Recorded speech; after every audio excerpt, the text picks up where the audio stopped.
그리고 인퍼런스 할 때는 그 모션을 완벽하게 지키거나 아니면 좀 이렇게 풀어주거나 그거를 조절하기 위해서 아래와 같이 이제 뭐 혹은 워프드 노이즈를 그대로 이용을 할 수도 있고 아니면 그냥 뭐 페이퍼그램으로 그거를 랜덤하게 조절할 수 있게끔 하는 기능도 있다.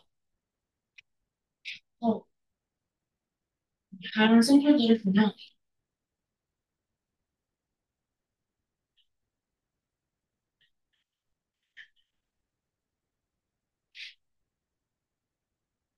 아까 보여드렸던 한 0%의 그 이런 거잘 되는 걸 보셨을 거고 네, 그런 것도 잘 되고 그다음에 퍼스트 프레임에 기존의 비디오에 퍼스트 프레임에 다른 물체를 삽입했을 때도 플리커링 없이 잘 유지되는 것을 확인할 수 있다. 그다음에 이거는 뎁스맵을 추정해가지고 뎁스맵과 카메라 파라미터만 해가지고 저 피도 플로우가 없는데 플로우를 그냥 또 플로우를 만들어가지고 핑을 했을 경우에도 이런 식으로 아주 잘 되는 것을 확인할 수 있고 기존의 비디오를 그대로 트랜스퍼 하는 것도 잘 되고 그다음에 뭐 이런 식으로 대충 이게 여기 가운데 붙여 있고 이거랑 요 정도 줬는데도 다람쥐를 줬을 때 이렇게 잘 생성해내는 것을 볼수 있고 당연히 뭐 도 좋다고 합니다. 그래서 제가 생각한 테이크홈 메시지는 이게 노이즈를 매니플레이션 하는 게 기존에 많이 없었는데 노이즈를 매니플레이션 해서 다양한 태스크를 할 수 있다는 게 좀 다양한 다른 태스크에도 응용을 해볼 수 있을 것 같고 그런 것 같습니다.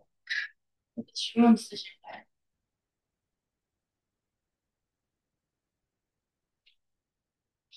다음 논문 설명드릴게요.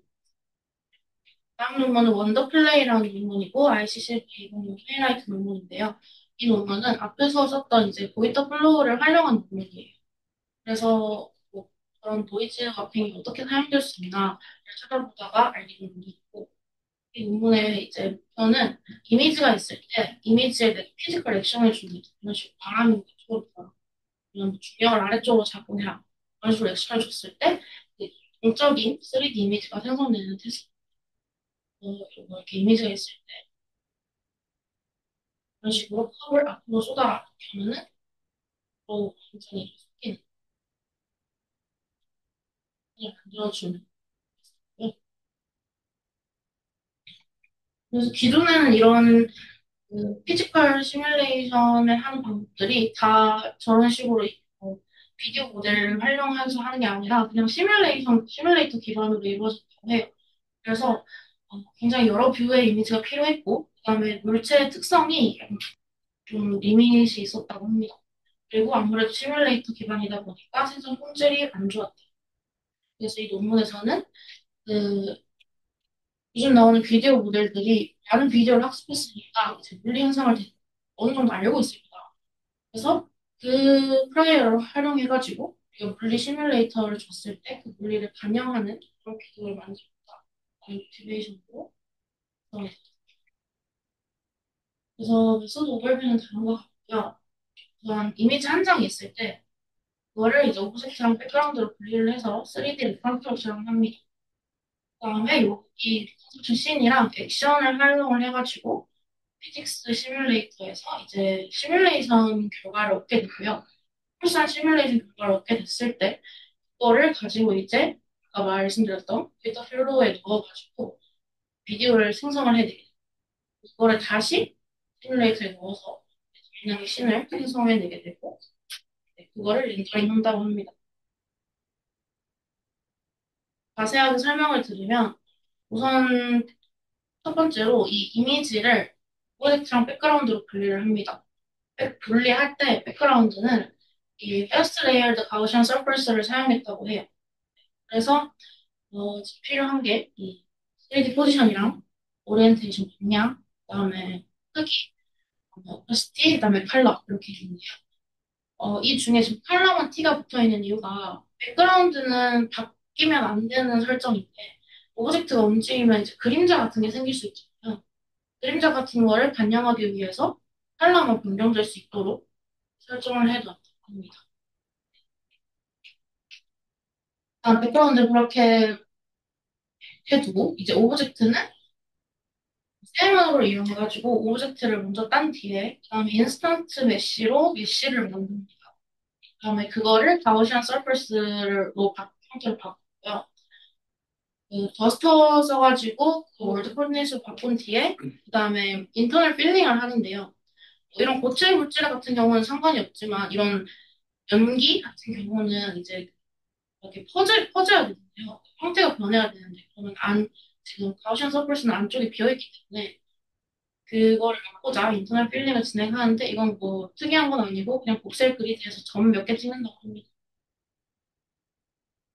그래서 오브젝트 물체 같은 경우는 그 서퍼스가 공부의 가우시안들이잖아요.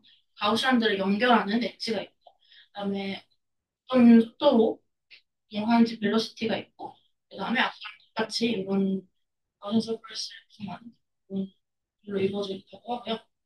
그다음에 이 물질의 매트리얼은 VLM을 활용해서 이제 분리를 했는데, 이 논문에서는 총 6가지 물질을 다루고 있어요. 대기든 뭐 나무 이런 거. 그다음에 고무 같은 엘라스틱, 뭐 옷이나 머리카락 같은 플러스, 면기, 스모크, 리퀴드랑 그다음에 눈이나 모래 같은 그래놀라 이렇게 6가지를 다루고 있고 그리고 지원하는 액션은 세 가지인데요. 우선 중력이 있고요. 그다음에 이제 바람 이런 거 같은 FW가 있는데 force fields라고 얘기를 하더라고요. 그다음에 아까 뭐 Y자 넘어뜨린 거와 같이 특정 위치에 작용하는 힘 이렇게 3가지 액션이 있다고 하고 이 액션들과 아까 앞에서 구성한 그 백그라운드랑 오브젝트를 구성한 이 씬을 가지고 뮬리 시뮬레이터로 폴스를 생성을 합니다. 뮬리 시뮬레이터는 3가지가 있는데 이제 리기드 같은 경우는 쉐이프 매칭을 쓴다고 하고요. 엘라스틱 그래뉴얼 리퀴드는 NPM, 스모크랑 클로스는 PEB라고 하는데 이건 실험 그래 같은 건 아닌 거 그냥 리 시뮬레이터 할 때 주로 쓰는 모델인 것 같습니다. 그래서 이렇게 3개 가지고 하고 그래서 아까 구성한 씬이랑 그다음에 중력, 그다음에 바람, 뭐 점힘이라고 하나요?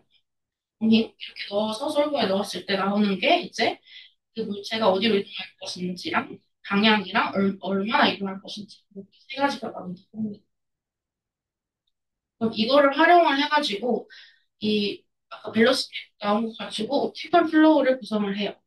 그 다음에 3개를 써가지고 오브젝트를 구성이 되니까 그 오브젝트랑 백그라운드 합쳐가지고 폴스 씬을 구성을 합니다.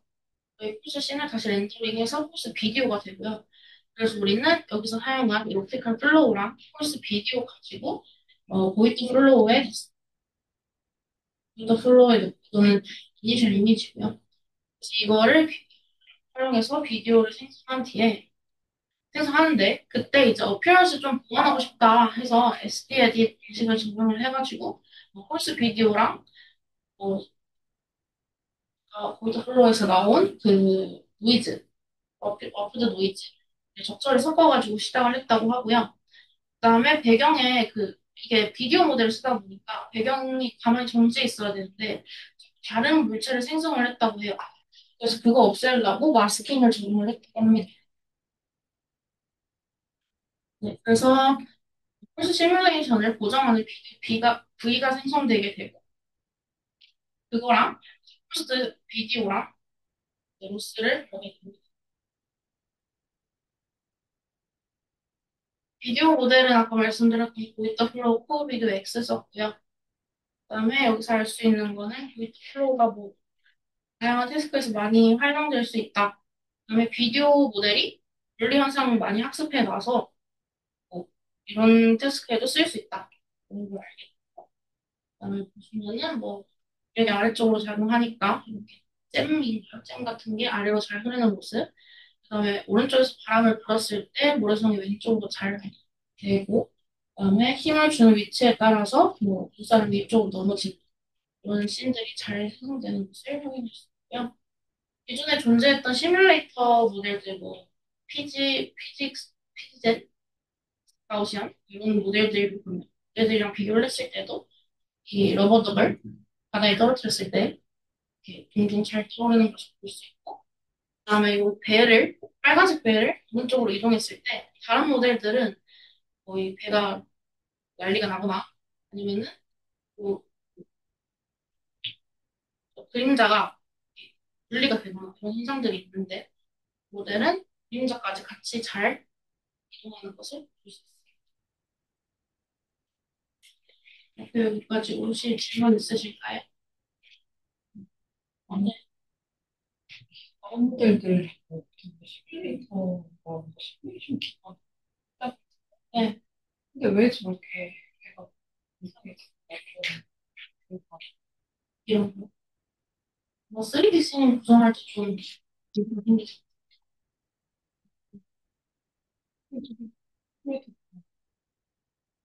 네, 그 비디오 모델에서 구성을 할 때 좀 이 여기서 수를 불러서 그 시뮬레이터까지 풀린 어, 비디오 모델 릴리스 시뮬레이터에서 플스 배우고 나서 그래서 많이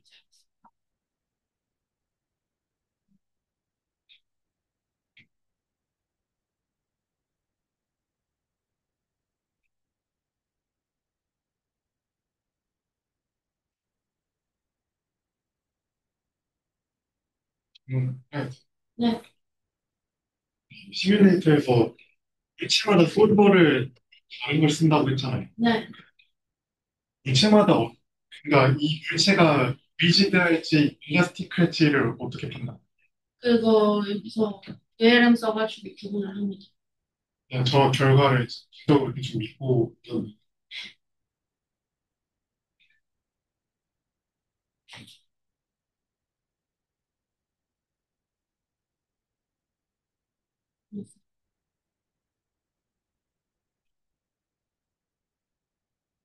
여기까지 하겠습니다.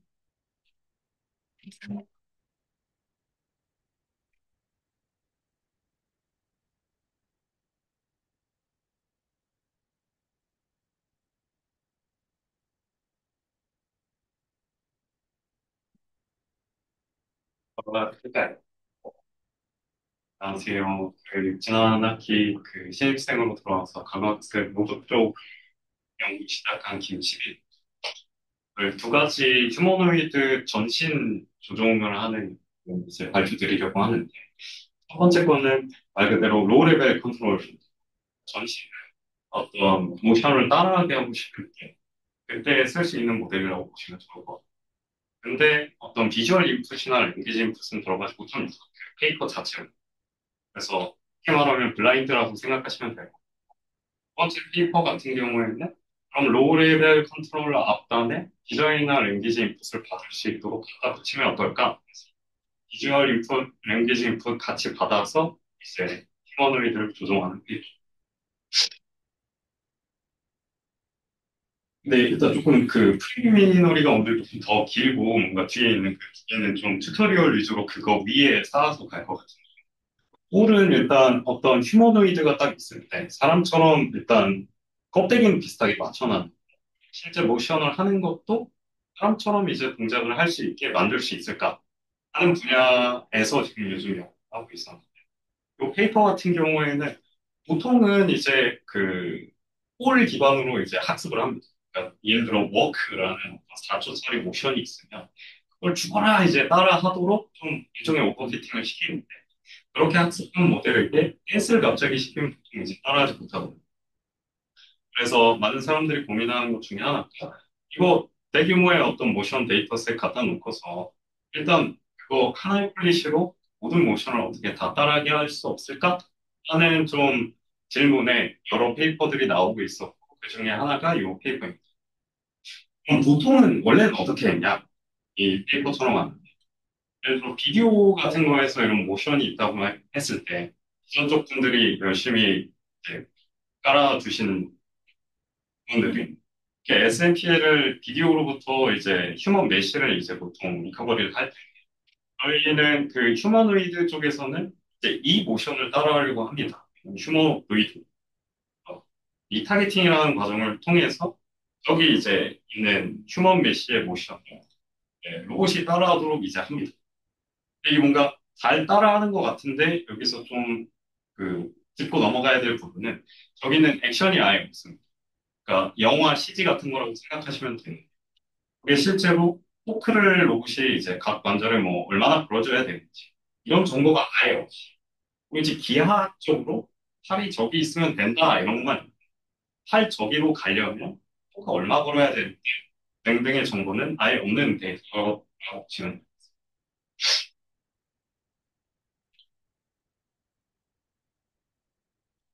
네, 그래서 보통 이제 볼 컨디션드 러닝이라는 프레임워크에서 많이 돌아가고요. 요 페이퍼 가져온 거, 그 프레임워크 밖에 다른 프레임워크를 사용했기 때문에 요 주요 볼 컨디션드 러닝 세팅을 먼저 짧게 말씀을 드립니다. 방금 보여드린 것처럼 이렇게 CG처럼 사람의 모션을 어떻게든 이제 로봇 모션으로 이제 바꿨습니다. 일종의 액션은 없지만 팔이 어디로 가야 하고 이런 위치, 이런 정보는 이제 갖고 있어서 그걸 볼로써 줍니다. 볼을 인코더에 태워서 인베딩을 이제 얻어내고 그걸 컨디셔너로 사용을 해서 우리의 어떤 에이전트, 폴리시가 저 모션을 따라 하도록 각 스테이트에서 어떤 액션을 취하고 그럼 다음 스테이트로 넘어가고 이걸 좀 반복하게 스테이지라 하면 쉽게 말했을 때 팔을 제가 만약 올리고 싶다라는 게 이제 볼이 돼요. 팔이 수평으로 있을 때 팔꿈치 뭐 포인트 이 앵글을 없는 액션을 취했을 때 팔이 올라가겠죠. 올라간 상태가 다음 스테이지라고 보시면 될 것 같습니다. 는 이제 저 위로 손을 올린다고 했을 때 그 폴 스테이스로 가려면 어떤 액션들을 차근차근 밟아주는 게 좋을까를 보통 요폴 컨디션드 러닝에서는 이제 다루게 됩니다. 여기 뒤에 거랑 좀 대비되는 부분은 이렇게 직접적으로 뭘 따라야 되는지 명확히 들어가고 그럼 이런 거 이제 학습을 시킬 때 로스는 뭐가 걸리냐라고 했습니다. 저 폴과의 보통 이제 카테시안 위치를 기반으로 로스를 많이 걸어주는 겁니다. 또는 뭐 다른 상대적인 위치 가지고 걸기도 하고 다양한데 보통 이제 리워드를 준다고 했을 때 그 리워드는 이제 얼마나 주어진 모션이랑 정확히 이제 일치하는지 이런 거 기반으로 리워드를 줘야 합니다. 이 페이퍼에서 한 건 뭐냐면요. 좀 다른 게 그러니까 워크 모션 하나 던져주고서 이제 그거 똑같이 따라해라 라는 게 아니고요. 실제 트레이닝 셋업 말고 그러니까 인퍼런스 세팅을 먼저 말씀을 드릴게요. Z가 일종의 테스트 벡터라고 보시는 거예요. 그러니까 뒤에 나오는 일련의 어떤 과정을 통해서 이미 학습된 이 세팅이 있다고 했을 때 저희가 실제 여기에 주어줘야 되는 건 리워드입니다. 예를 들어서 이 학습된 애가 휴머노이드가 워크를 하고 싶어요. 그럼 리워드 펑션을 저희가 정의합니다. 가령 이제 저희 골반 쪽에 있는 조인트가 정면 2m/s로 일정하게 갈 때 리워드를 많이 주고 안 움직인다. 바닥에 넘어진다. 그럼 음수의 리워드를 주는 그런 리워드 펑션을 디자인했다고 했을 때 그 리워드 펑션을 이제 이쪽에 넘겨주면 그게 뭐에 뒤에 나오는 거에 의해서 곱해져서 Z가 되고 그럼 그게 컨디션으로 들어가가지고 출력가가지고 이제 어떤 모션이 나온다고 보시면 돼요. 그럼 왼쪽이랑 제일 큰 차이가 뭐냐라고 했을 때 왼쪽은 리워드가 먼저 시작부터 있어야 돼요. 그죠? 볼을 따라 하라는 리워드가 있는 거죠. 이미테이션 리워드가 있는 거죠. 근데 오른쪽 같은 경우에는 했을 때 별도의 리워드를 딱 고정시키는 게 아니고 샘플링도 하고 뒤에 어쨌든 하나의 모션에 오버피팅 하도록 리워드를 디자인하지 않는데도 불구하고 학습 후에 제로샷으로 저희가 원하는 워크를 해라 혹은 요가 포즈를 해라 등 리워드를 디자인만 해서 넘겨주면 그걸 이제 따라할 수 있게 주어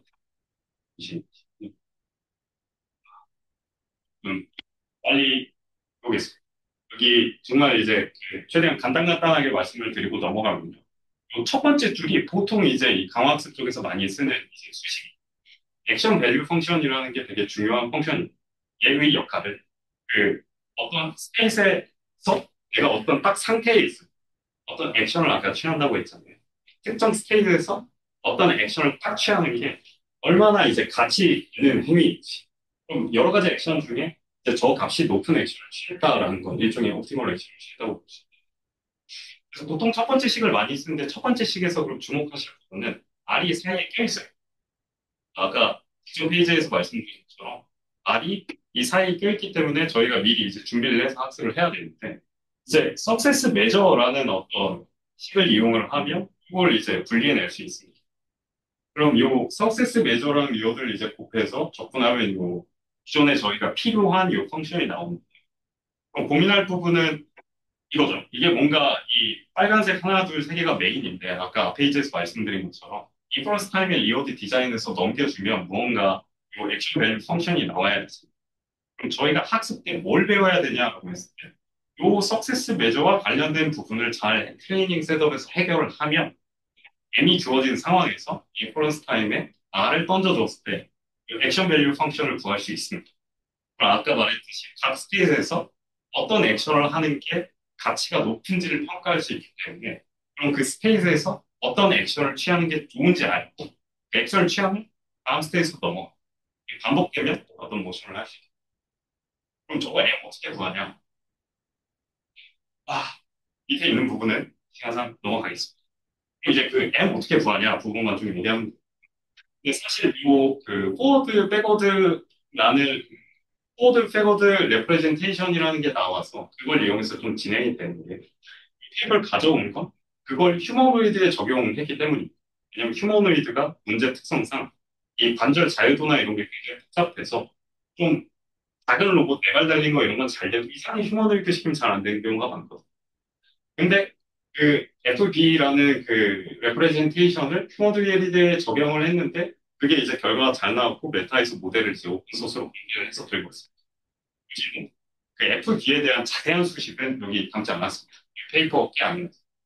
핵심만 말씀을 드리면 요 M이라는 게 아까 필요하다고 말씀을 드렸는데 얘는 이렇게 F랑 B가 필요합니다. 그리고 요 두 개가 각각 네트워크 그래서 얘를 학습하게 됩니다. 요 밑에 식만 먼저 따라가 보시면 아까 말씀드린 것처럼 Z가 결국 컨디션으로 사용되는 일종의 테스트 벡터가 된다고 말씀드렸습니다.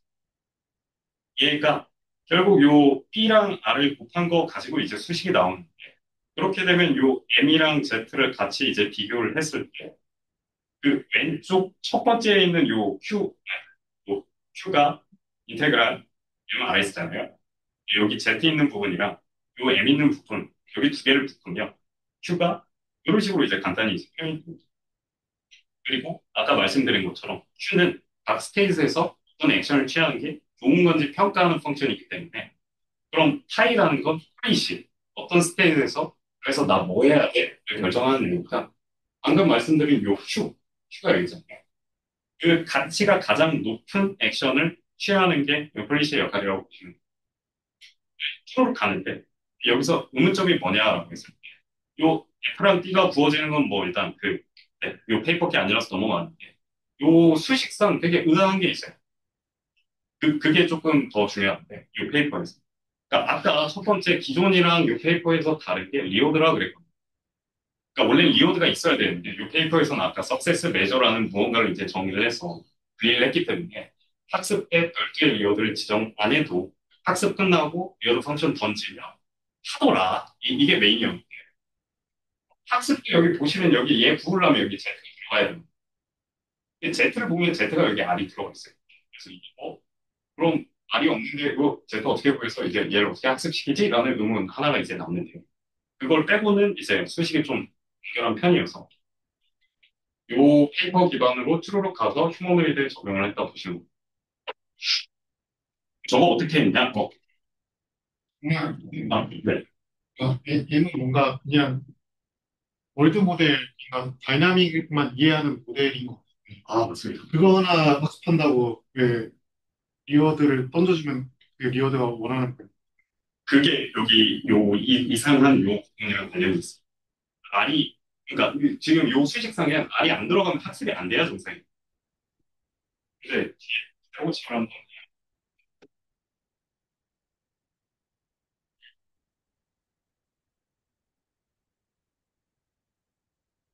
아, 그래서 Z가 원래 R로서 정의가 됐는데 그러면 학습을 못 하는데 어떡하냐라고 했을 때 인퍼런스 때는 그렇게 하는데 학습 과정에선 Z를 세 가지 소스에서 이제 가지고 하나는 아마스라는 데이터셋에서 이제 가지고 와요. 아마스는 아까 처음에 SNPL이라고 그 휴먼 메시라고 보여드린 건 있는데 얘는 비디오에서 예측한 건 아닌데 아무튼 휴먼 모션이거든요. 아마스는. 그걸 이제 리타겟팅 하고 나면 물론 이제 여기서는 유니트리 로봇을 쓴 게 아니고 뒤에 이따 보여드리겠지만 당목 인형 같이 생긴 이제 SNPL 휴머노이드라는 거여서 이 아마스 모션 데이터를 그대로 이제 활용하게 됩니다. 그대로라는 거. 아까 말씀드린 것처럼 기하학적인 정보만 있고 액션이 없는데 어떡하냐 뭐 이제 하는데 그건 이제 정말 초반에는 학습 초반에 좋은 액션이 나올 수가 없어요. 볼 트래킹도 어찌 보면 비슷하긴 하지만 계속 롤아웃을 끊는다고 보시면 돼요. 그러니까 S를 알기 때문에 거기서 어떤 액션을 해서 다음 S 나오고 이런 걸 쭉 뽑아서 그 롤아웃을 버퍼에 저장을 합니다. 그럼 그 버퍼에는 스테이트들이 이제 액션이랑 같이 들어있는데 그 스테이트도 주기적으로 같이 샘플링을 하고 마지막으로 유니폼 샘플링을 합니다. 그러니까 학습하는 내내 Z가 지금 리워드가 별도로 지정된 게 없으니까 그 굉장히 사이즈가 어느 정도 모션 캡처를 통한 거라 그러니까 쉽게 말해서 사람 모션인데 굉장히 퀄리티가 높아요. 아마스라는 사이즈도 제법 그런 걸 스테인만 일단 그 넘겨주고서 그 액션을 이제 뽑아서 트리젝트를 쭉 뽑고 그걸 이제 버퍼에 넣어서 학습 진행되면서 주기적으로 이 리플레이 버퍼에서 또 샘플링을 합니다. 그리고 마지막으로 이제 가끔 익스플로레이션을 그러니까 너무 고정적인 것만 하지 않고 가끔은 안 해본 것도 이제 할 수 있고 가끔은 이제 유니폼 샘플링도 해서 이런 방식으로 학습된 Z를 이제 샘플링을 통해서 리워더 없이 컨디션으로 넣어서 아까 말씀드린 것처럼 요 F 계산을 할 때 Z 부분에 넣어주게 됩니다. 그럼 얘한테 그 시켜서 좀 평가해본 테스트는 뭐가 있냐라고 했을 때 세 가지 정도가 있는데요. 모션 트래킹이 아까 말씀드린 것처럼 사람이 걷는 영상 주고서 야 저것처럼 똑같이 걸어봐라는 게 모션 트래킹. 리칭은 여러 가지가 있겠지만 요가 포즈처럼 정해진 어떤 이런 딱 그 상태가 있을 때 최대한 그 효율적으로 거기 한번 가봐. 이렇게 딱 포즈로 가는 게 이제 걸 리칭이라고 보시면 돼요. 마지막 리어드 옵티미제이션을 죄송합니다. 그 부분 그래서 이 여러 가지 지표가 있긴 했는데 그 중에 이제 요 페이퍼에서 제일 좀 그 주의 깊게 봤던 부분은 내추럴 네스인데 요 페이퍼에서 제시한 게 이제 FB CPR이라는 요 FB 기반 이제 아키텍처 TD3라는 베이스라인을 이제 잡았는데 두 개를 평가한 부분이 얼마나 사람 같고 자연스럽냐를 비교를 했는데 요 가장 손을 번쩍 들고 있는 요 플랫 부분이 FB 요 페이퍼에서 기존의 TD3라는 다른 베이스라인이 한 것보다 훨씬 자연스럽게 나왔다라고 이제 나와 있습니다. 아무래도 제한된 시간에 TD3는 원래 어느 정도로 사람 같았는데를 저희가 다 모르니까 좀 데모를 통해서 요 페이퍼 결과물을 짧게만 보면 좋을 것 같아요.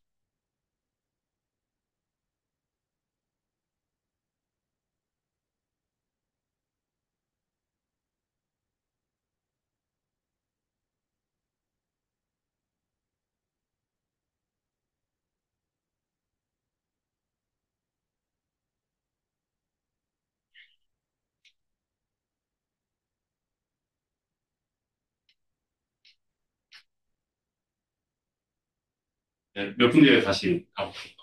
네, 그래서 테이크홈 메시지는 요 FB 레프레젠테이션이라는 게 있고 주류로 지금 사용하고 있던 어떤 해보고 싶은 모션을 볼로 써줘서 볼 컨디션을 럴링을 하는 거 두 개가 있었는데 요 좀 비교적 최근에 그 이멀징 하고 있는 요 방식이 그 휴머노이드의 전신 조종에 있어서 제가 봤을 땐 이제 포텐셜이 조금 있는 것 같았습니다.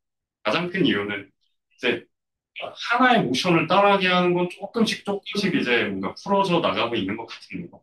그 하나의 이제 모델 가지고 정말 다양한 모션을 특히 사람처럼 좀 따라하는 거. 막 달달달달 안 떨리고 정말 사람같이 이제 하는 게 어려운 테스트인 것 같은데 이 방식으로 가면 처음엔 좀 어려워도 가다 보면 좀 길이 보이지 않을까 생각이 이게 좀 예쁘게 요게 아까 말씀드린 것처럼 강목 SMP의 사람처럼 닮은 이제 휴머노이드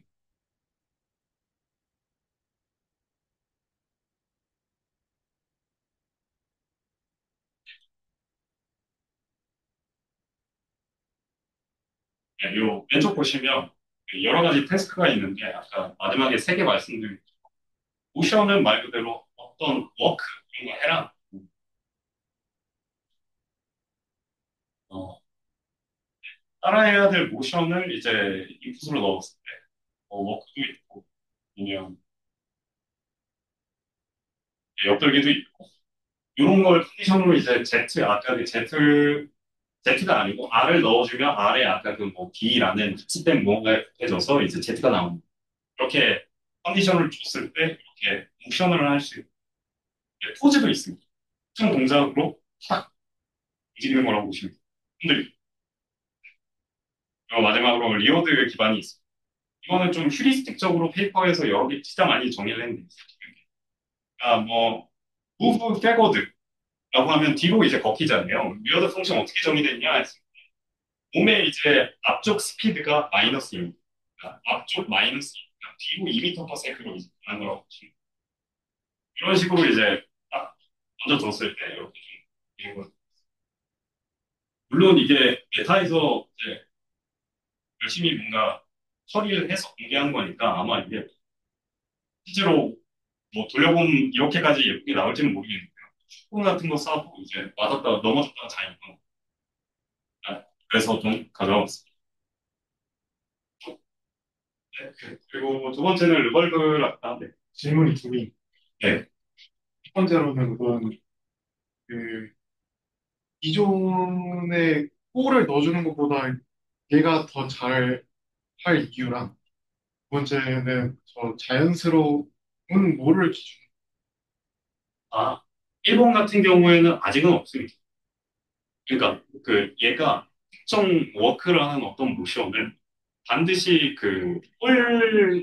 볼 기반으로 트래킹하는 애보다 아마 잘할 것 같지는 않은데요. 페이퍼에 이제 성능이 몇 개 있었는데 체크를 다 해봐야 되는데 걔는 지금 그 특정 모션을 더 잘 따라하는 게 목표는 아니고 무엇보다 제일 큰 게 이제 여러 가지 모션을 그 미리 이제 리워드를 정해주지 않고서 학습을 했을 때 제로샷으로 가능한지 얘기해주신 볼 트래킹 같은 경우에는 리워드가 볼 트래킹이죠. 그래서 여기처럼 뭔가 리워드를 이제 디자인해서 그 추가적인 학습 없이 탁 넣어줬을 때 생각한 대로 안 나올 수 있어요. 그럼 볼 트래킹으로 학습한 애가 이제 정확히 따라야 되는 포인트 위치를 넣어주면 이건 훨씬 아마 잘 따라할 수 있을 것 같아요. 그리고 두 번째는 이제 유저 스터디로 사람이 봤을 때 이제 이게 지금 석세스 한 것 중에 이제 어느 게 더 좋냐 이렇게 했을 때 이런 거 질문.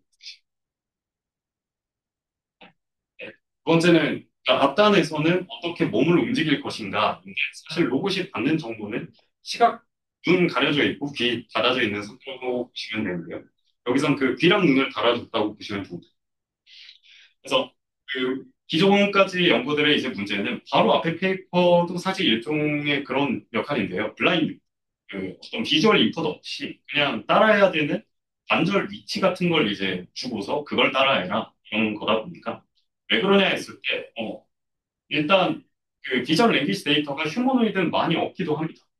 왜냐하면 이제 로봇을 어떤 시내에서 움직이게 시켜야 되는데 일단 애가 못 움직여요. 그러니까 앞에 있는 페이퍼처럼 몸을 먼저 움직이는 페이퍼들이 나오고 움직이면 어떤 시내에서 움직이는 걸 촬영을 해보자 뭐 이런 것도 나올 것 같습니다. 그리고 이제 포털 리얼리스틱한 벤치마크가 없습니다. 뭐 약간 시뮬레이터 속에서 누가 봐도 약간 이거 좀 컴퓨터 속에서 뭔가 만든 것 같은데 이런 건 있는데 진짜 약간 기존 하시는 분들 요즘 비디오 나오는 것처럼 그 정도 화질의 어떤 신은 없고 VLA 연구들이 좀 많이 나오고 있었는데 그 엔드 투 엔드로 VLA 진짜 커다란 모델을 이제 갖다 놓고서 휴머노이드에 딱 하기에 너무 이제 느려가지고 실제로 동작하기가 좀 어렵고요. 아, 오늘 말씀드릴 부분은 그래서 솔루션은 두 개가 있는 얘네가 한 것 중에 하나는 데이터셋이 두 번째는 그래서 눈이랑 귀를 어떻게 달아주는가 그래서 데이터셋은 흥미를 좀 느끼실 수 있는 부분 위주로만 짧게 얘기를 하고요. 뒤쪽에 어떻게 연결을 했는지 그래서 이 페이퍼에서는 두 개로 나눴습니다. 그래서 비전이랑 랭귀지를 담당하는 부분을 먼저 앞에서 해치우고 해치우고 나면 얼려가지고 그거 가지고 이제 연결해서 뒤에 로우 레벨 컨트롤러를 동작시켰습니다. 그럼 여기서 먼저 나와야 되는 거. 그러면 요 비전이랑 랭귀지 있다는 거. 이거 어떻게 준비했냐? 이걸 먼저 이제 좀 봐야 돼.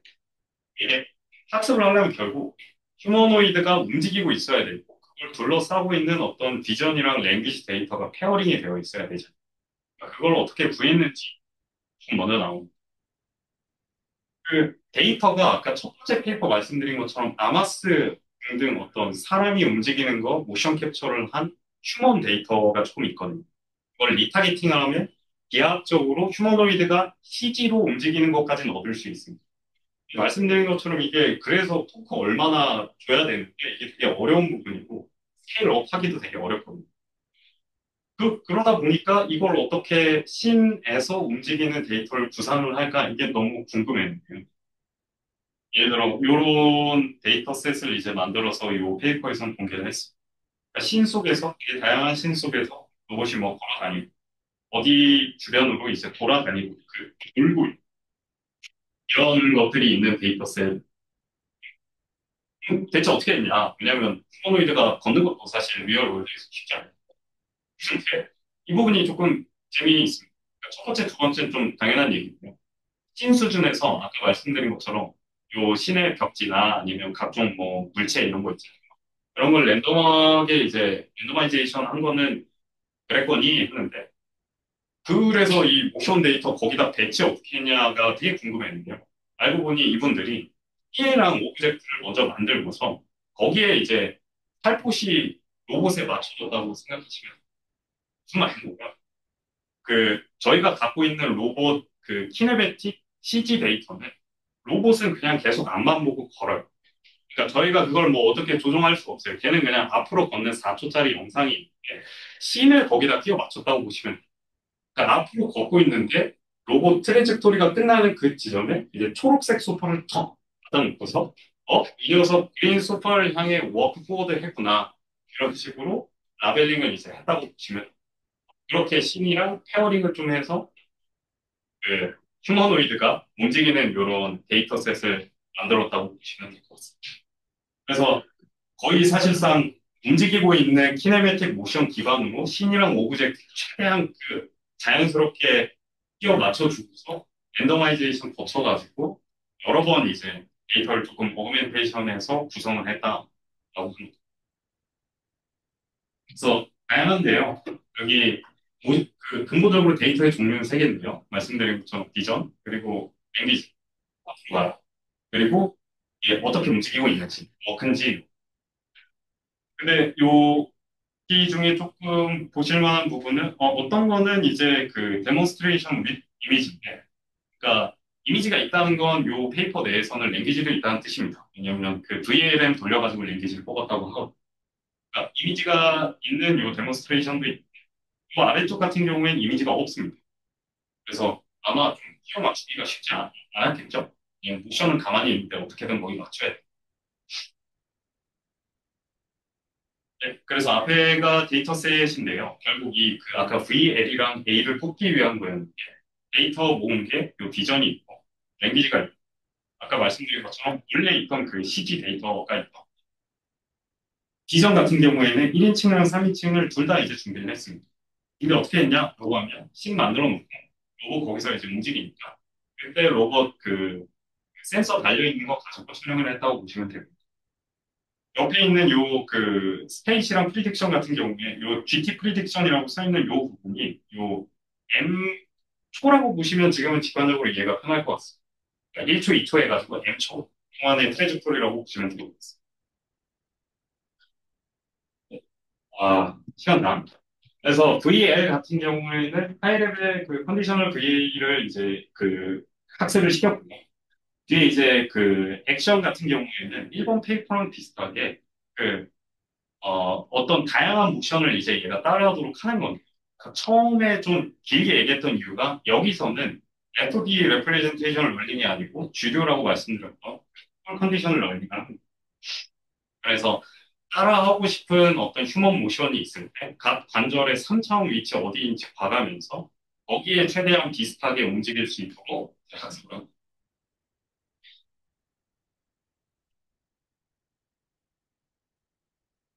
네, 그래도 내 시간도 있고 해서 얘네에서 그래서 결국 그 큰 포인트로 이제 다룰 부분은 그 VL이랑 페어링된 데이터셋을 좀 얻기가 어려운데 얘네는 했다라고 해서 굉장히 관심 있게 받고 어떻게 했냐라고 했을 때 얘네 같은 경우에는 그 CG 데이터를 기반으로 씬을 좀 끼워 맞췄던 것 같아요.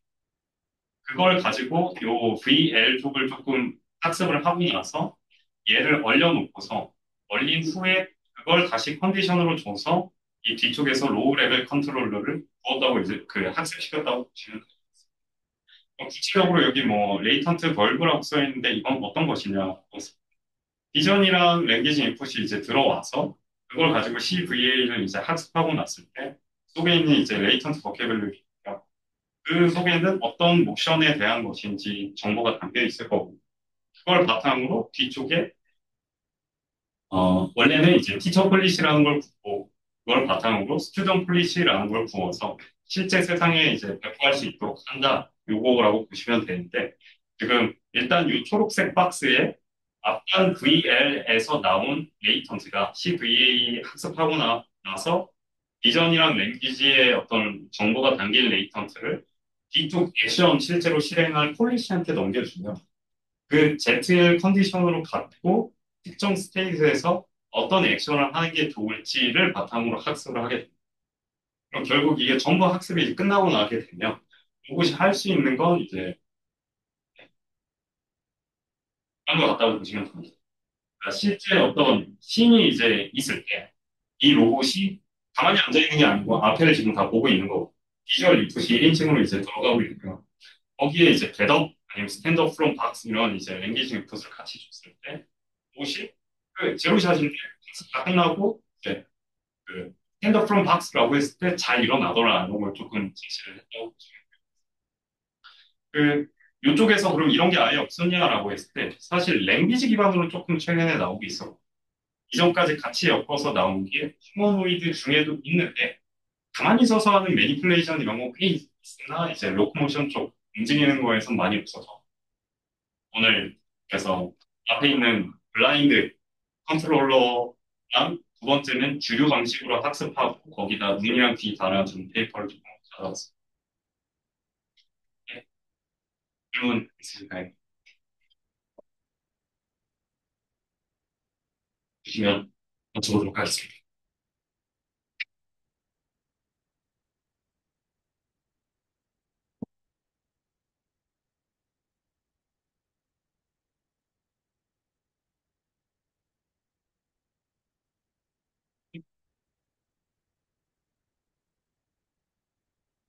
네, 수고하셨습니다.